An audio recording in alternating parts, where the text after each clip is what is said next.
এই রোদ্দুরের মধ্যে তো সমস্যা হয়ে যাবে।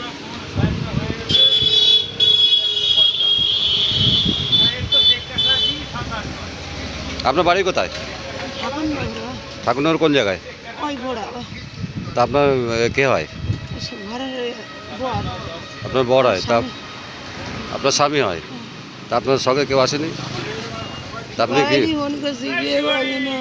কেউ আপনার সঙ্গে কেউ আসেনি আপনার বাড়ি? শ্বশুর আছে না, না আপনি হসপিটালে মারা গেছে কখন? ওই 7টা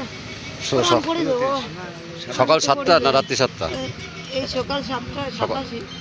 তো সকাল 7টায় মারা গেছে, আপনার কেউ আসেনি? তা আপনি এই দাদাকে কোথায় পেয়েছিলেন? এই দাদা তো আমি তো চিনি না, ওই জায়গা বসে উনি এনাকে কোথায় পেয়েছিলেন আপনি? উনি ওই জায়গা রয়েছে, আমি তো জানি না, উনি তো আর সাহায্য করলো আমাদের।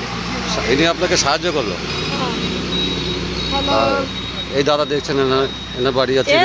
আমি আপনার বাড়ি কোথায় দাদা? কুলিয়ান পঞ্চায়েত। তা আপনি আচ্ছা, উনি কান্নাকাটি করছে। তা আপনি এনাকে কিভাবে পেলেন? আমার ভাইরা ভাই আমরা হাজবেন্ড ভর্তি আছে, এখানে দেখতে এসছে। উনি 3টের সময় ভর্তি হয়েছে, আমি সকাল 5টার সময় এসেছি। আসলে ইনি 5টার সময় কান্নাকাটি করছে। আচ্ছা, কান্নাকাটি করলে আমি বললাম কি জন্য কান্নাকাটি করছে? হ্যাঁ। তখন বললো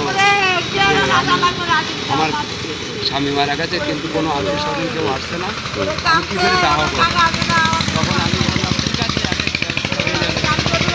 তারপর আমি ওখান থেকে হসপিটাল থেকে সব যোগাযোগ করলাম, তারপর এখানে আপনাদের সঙ্গে যোগাযোগ করলাম, করে এখান থেকে সেই ভূপেন শেঠের বাড়িতে গেলাম, এখান থেকে কাগজপত্র তৈরি করে নিয়ে এখন এই লাশ নিয়ে শ্মশানে যাচ্ছি পুরানো।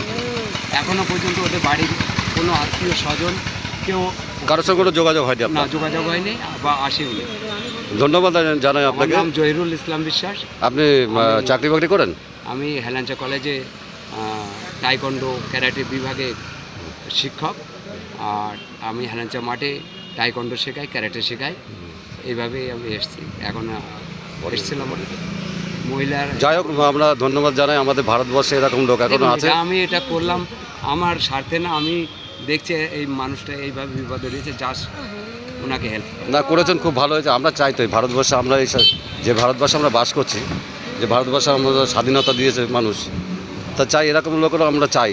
জাতির কোনো ভেদাভেদ নেই।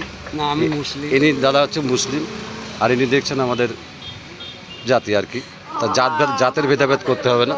যাই হোক, দাদাকে আমরা ধন্যবাদ জানাই। আমরা আদি লোকনাথ পুজো কমিটির পক্ষ থেকে। যাই হোক, আপনার সঙ্গে তো ইনি তো আছে, তো আপনার তো সব কিছু করে দিচ্ছে।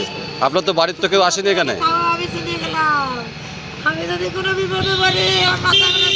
কান্নাকাটি করতে হবে না। আপনি পেয়েছেন তো, এক দাদাকে পেয়েছেন। এই দাদাকে আমরা সবাই আদি লোকনাথ পুজো কমিটির পক্ষ থেকে দাদাকে ধন্যবাদ জানাই। আর দাদাকে আমরা বলবো যে আমাদের এখানে আসবেন, আমাদের সঙ্গে সহযোগিতা করবেন এবং মাঝে মাঝে আসবেন। যাক, এই ভ্যান দাদা আমাদের এই শুনো, এখানে অনেক ভ্যান ট্যান পাওয়া যায়, কিন্তু এই দাদা খুব কম পয়সা নিয়ে যাচ্ছে, ওনার সঙ্গে সহযোগিতা করছে। ঠিক আছে দাদা, ভালো থাকবেন, এখানে আবার আসবেন। মোবাইল নিয়েছেন? ঠিক আছে, থ্যাংক ইউ।